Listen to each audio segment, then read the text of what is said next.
Estamos recebendo hoje no estúdio DBO Sérgio Ribas, diretor comercial do Serviço Brasileiro de Certificação.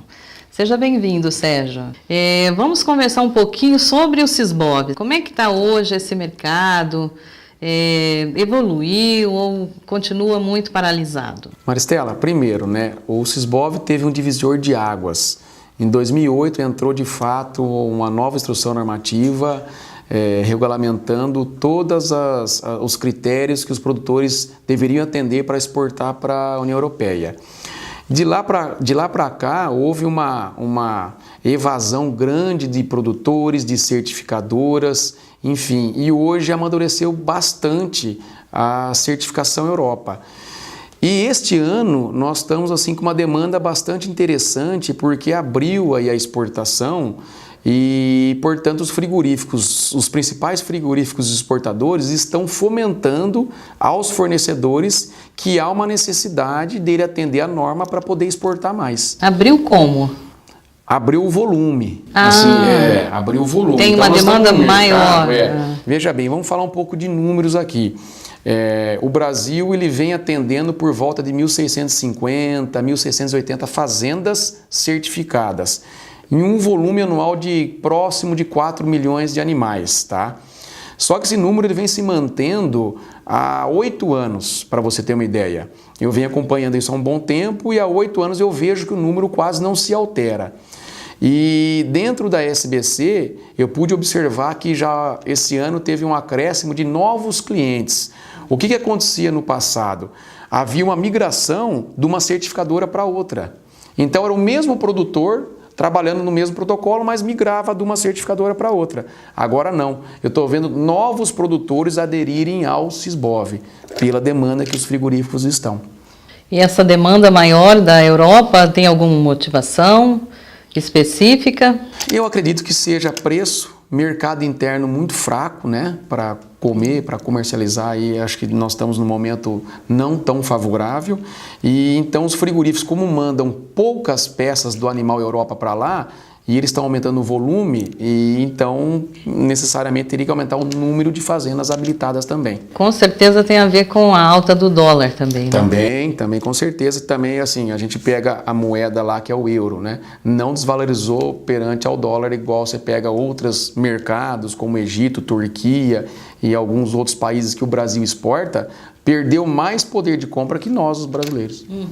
Tá? Você tem uma ideia de quanto a gente vai exportar para a Europa neste ano? Na Europa, a gente assim, precisa ver os dados agora que a BIEC vai soltar. Mas o Brasil vem exportando de forma geral, equivalente carcaça, próximo a 23%.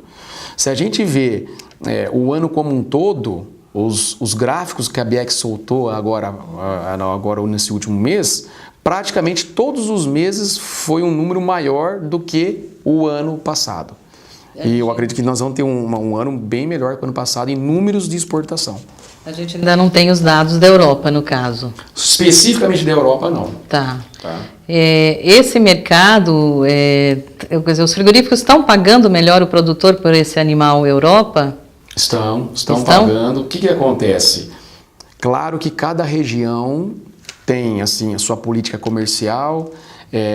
A gente encontra a questão de praças que têm mais contratos que outras praças do própria empresa, mas, de forma geral, no primeiro semestre, a arroba do boi Europa ela tem maior valor que a arroba do boi Europa no segundo semestre. Pela própria oferta, no primeiro semestre tem menos boi Europa do que o segundo semestre. Então, normalmente, eu vou falar grosso modo, eu não gosto muito de falar de prêmios, porque depende muito da política e da região que o produtor está. No primeiro semestre fica em torno de R$3. Tem lugar que vai chegar a 4, tem lugar que chega a 5, mas a média é 3.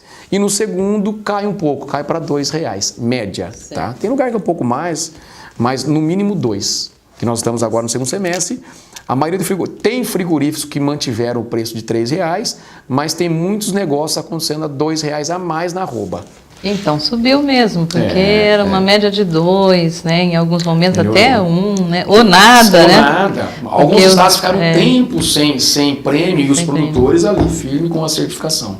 E você está falando em maior adesão, né? Isso daí, claro, o mercado vai puxando isso, mas o pessoal não está mais achando difícil se inscrever na lista Traces ou continua reclamando da burocracia?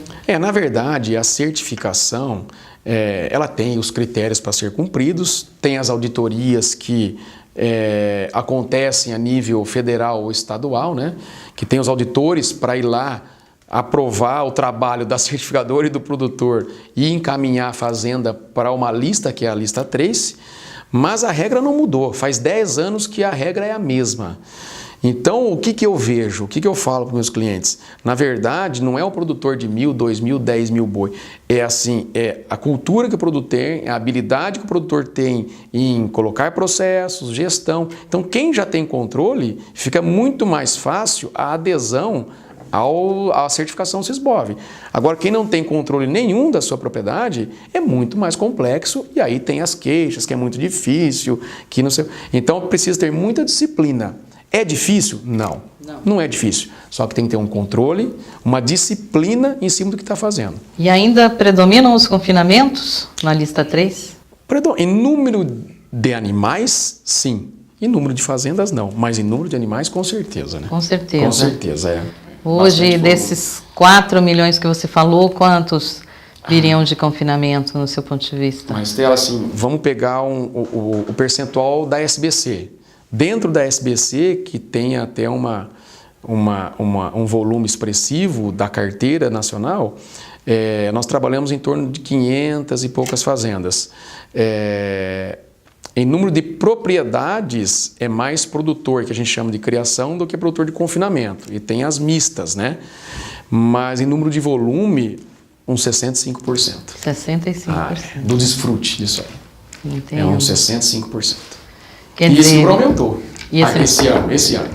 Esse ano eu estou vindo agora de uma região que assim fazia 1 ano e 2 meses que eu não ia, que é a região de Tangará, Mato Grosso, né? Tangará da Serra, Campo Novo, Parecis, Sapezal. E eu fiquei assim surpreso com a pujança que está aquela região. Muitos agricultores estão intensificando, estão fazendo uma integração pesada, lavoura-pecuária, né? Lavoura-pecuária, e muita tecnologia. E estão entrando no Sysbov. Interessante. E com muita precisão, com muita dedicação.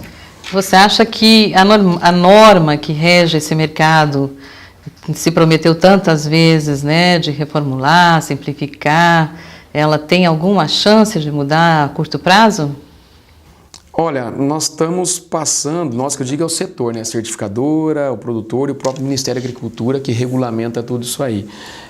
Está sendo discutido em Brasília uma nova instrução normativa, né, de transição e pode ser que ela saia a qualquer momento. Está sendo discutida, vem para melhorar, vem para desburocratizar também algumas coisas.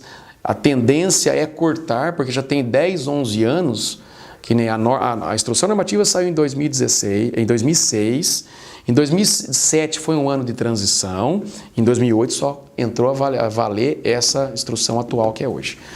Então, assim, de lá para cá mudou bastante coisa.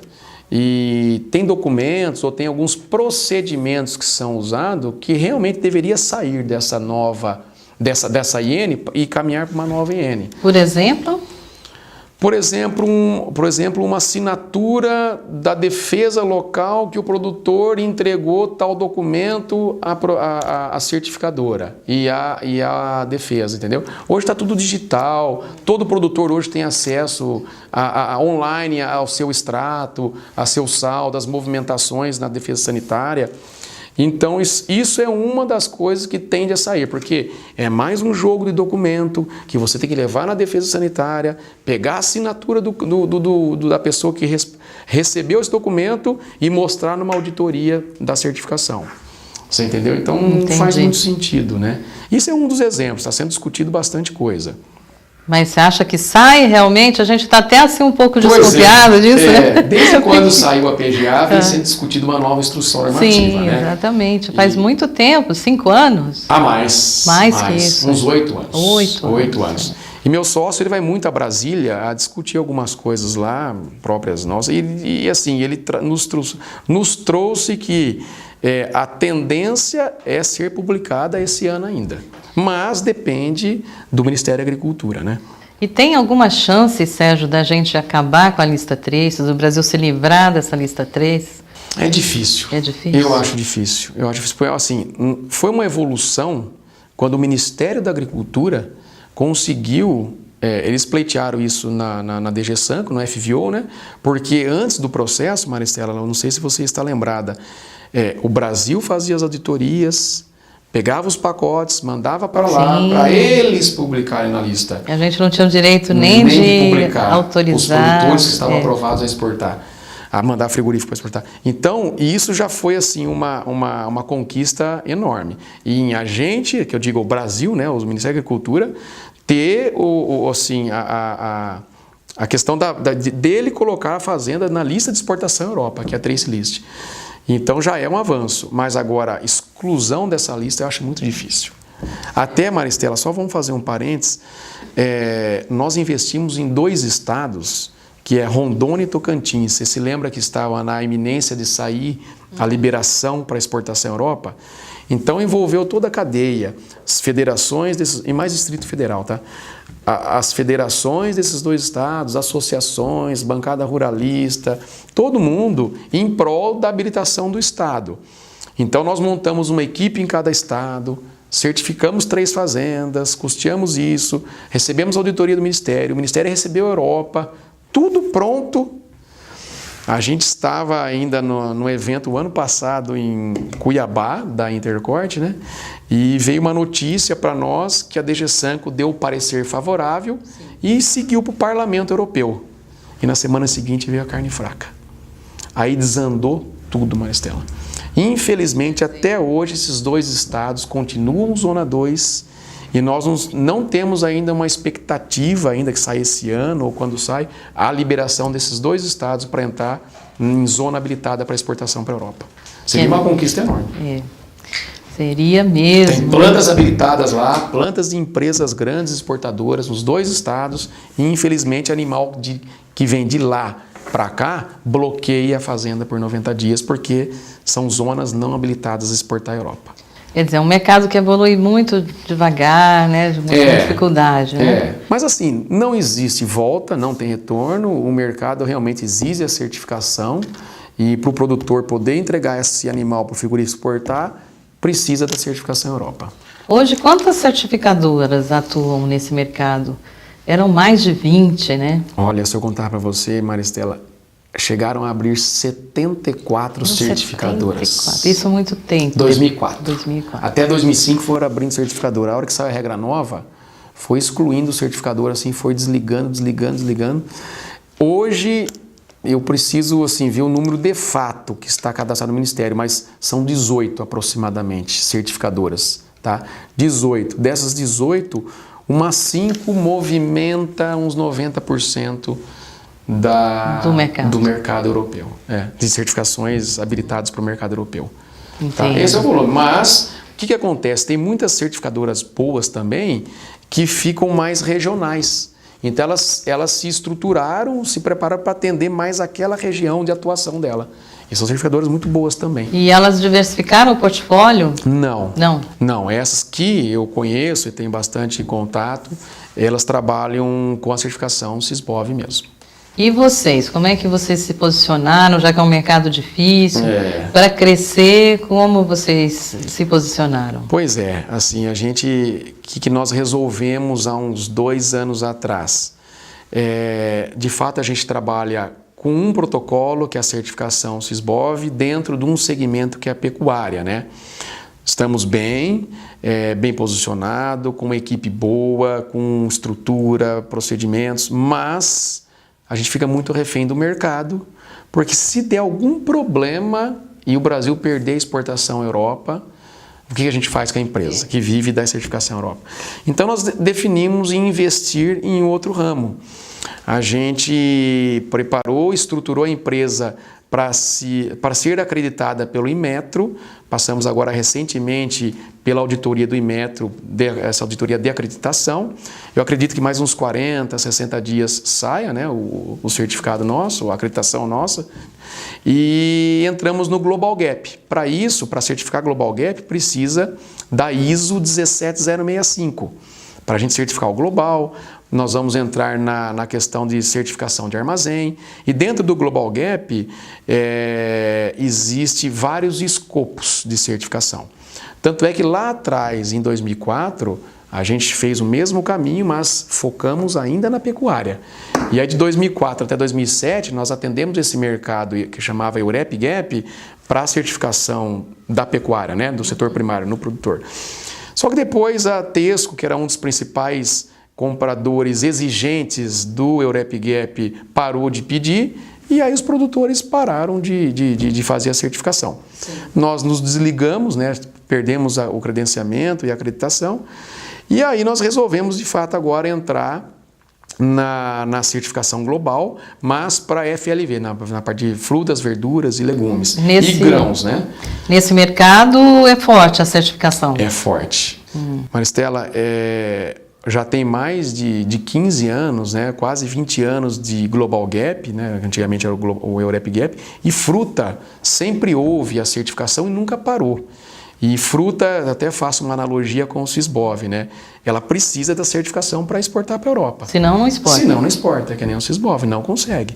E também, assim, existe bastante propriedades produzindo fruta, mas, assim, poucas exportando. Então, nós enxergamos um mercado muito promissor. Hoje o Brasil é o 23º no ranking de exportação de frutas, tá? Produzimos bastante e exportamos pouco.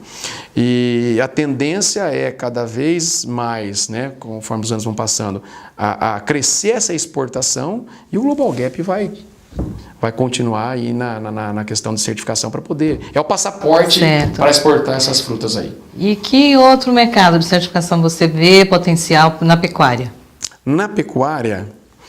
Olha, a gente viu um pouco do RAS, do Rainforest Alliance, mas também não alavancou na pecuária. É muito forte hoje em café, em açúcar, principalmente café, né? Em cacau, mas na pecuária não alavancou, porque vai tudo da demanda do cliente, quem compra essa carne que pede a certificação. Porque a certificação ou é compulsória ou é demandada pelo cliente da indústria. Não tem jeito, Maristela. E como nós atuamos na certificação no setor primário, eu vejo isso. Assim, há uma demanda, há um horizonte de crescimento, porque o Brasil vem pegando e ganhando mercados lá fora.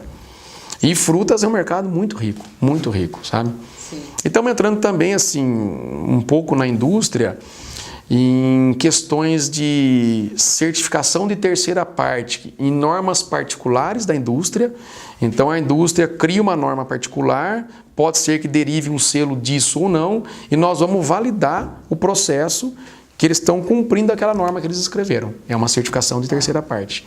Nos selos de raça, você não vê ainda a perspectiva de certificação de terceira parte? De certificação de terceira parte, eu conheço alguns cases assim, né? A gente viu assim, a própria Angus, existe uma empresa alemã que vem uma vez por ano certificar a Angus do processo que eles fazem. Até é um negócio bem fresco que eu vou te passar. Nós acertamos com o Pão de Açúcar e com o Rúbia Galega para fazer a tipificação da carcaça do Rúbia e certificação, porque o Rúbia também, eles estão terminando o processo aí da homologação junto à CNA para tipificação e certificação da raça Rúbia Galega. E como eles têm aí essa venda, que é o canal da venda do Rúbia Galega é o Pão de Açúcar, né? Então nós estamos trabalhando meio em comum, e a SBC é a certificadora que vai fazer esse trabalho para eles nas plantas que abatem Rúbia Galega. Só na planta frigorífica ou nas fazendas também? Planta frigorífica, porque o fenotipo, basicamente o protocolo deles é fenótipo, né? Então o fenotipo a gente vê no curral do frigorífico. E dali para dentro, alguns critérios que está no protocolo Rúbia. É um pouco o que faz a Angus, né? Que é do curral de espera até a desóssea. Exatamente. E o Rúbia tem lá os critérios próprios deles, e nós vamos certificar e tipificar aquilo que eles estão dizendo que estão cumprindo. Tá? A certificação terceira parte, basicamente isso. Bom, muito obrigada pela entrevista, Sérgio. Seja bem-vindo em outros momentos aqui para a gente poder conversar um pouco mais sobre certificação, né, que é um segmento que deveria crescer mais na pecuária realmente, ter uma demanda represada aí. É o mercado que precisa realmente fazer isso crescer, né? Obrigado, eu agradeço também a oportunidade aí, estamos à disposição e de fato, cada vez que vai se passando, eu vejo um crescimento grande em demandas de selo e certificação. Sim. E a carne está dentro desse setor também. Muito obrigado. Muito obrigada.